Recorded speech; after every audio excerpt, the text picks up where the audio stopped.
money, trying to explain why a 23-year-old should get into Parliament. And what a waste of time it was, Mr. Speaker. Can I just finish off my speech?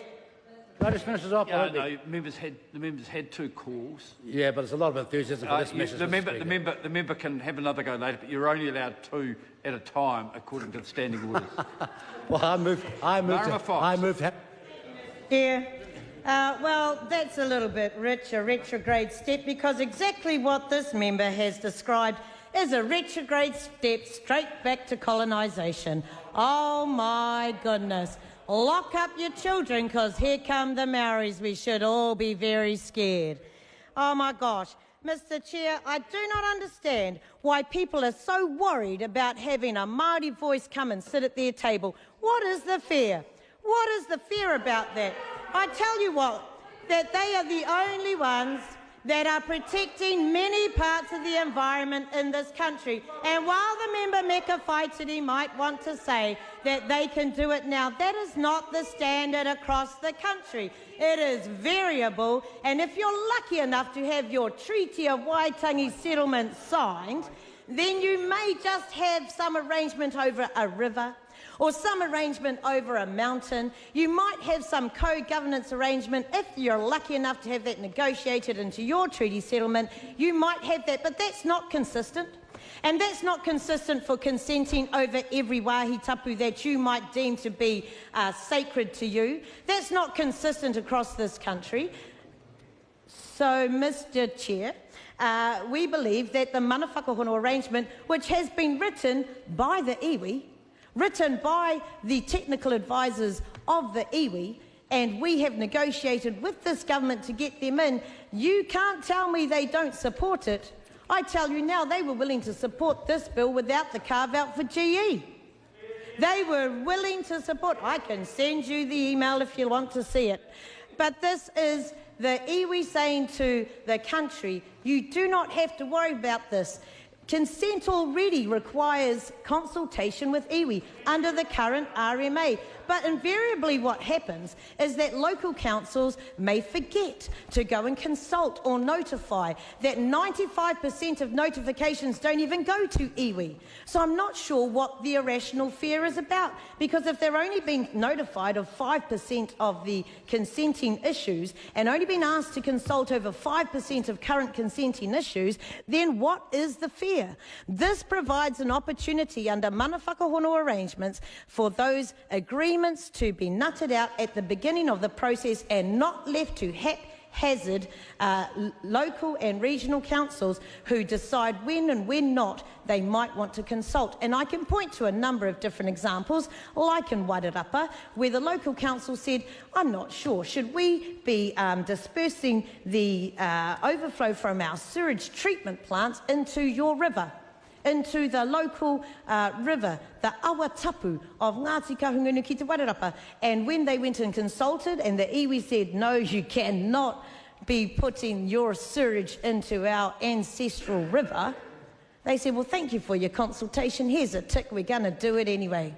And every family in the Wairarapa could have been protected, could have had the safety of that river upheld, could have been able to swim in that river, not fearful for whether they might get sick or not, could have drank from it like we used to 60 years ago when we lived on its banks. They cannot now, because iwi, while consulted, had no opportunity to sit at the table and agree front up that here are some places we would like you to at least come and talk to us about, have some agreement about, and take that seriously. And that is the variability that happens around this country on a daily basis. This is nothing to fear. In fact, this is an added protection measure, because before there was the Green Party, there were Māori. Before there was environmentalists, there were Māori in this country, born of Papatuanuku, their ancestral mother.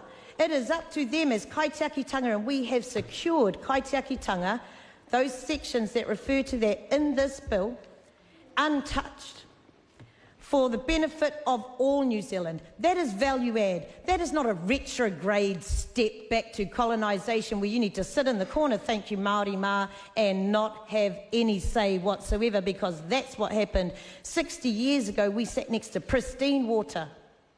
60 years ago, we were struck out of the allocation model in this country. So we should worry about that. And the bill allows us, under mana whakahono arrangement, to make that stipulation up front. And Ms Whaitiri, you'll be happy to know that Ngāti Kahungunu are wholly supportive. And so are just about every other iwi around. Mr Chair. Marama Fox. Thank you, Mr Chair. The mana whakahono arrangement has been designed by iwi, written by iwi, endorsed by iwi, to ensure that we can at least have a say around the resource management in those areas for our people. That's what it's about, all of us together, because we're part of the community too. But that may have been forgotten over the years when resource consent processes go about, but only 95% of them are notified. So we have the opportunity to do this. And Mr Chair, if I can draw your attention to the actual part that the member was talking about, it tells you quite clearly that it is a collaborative process. It's not one person trying to assert their rights over top of another.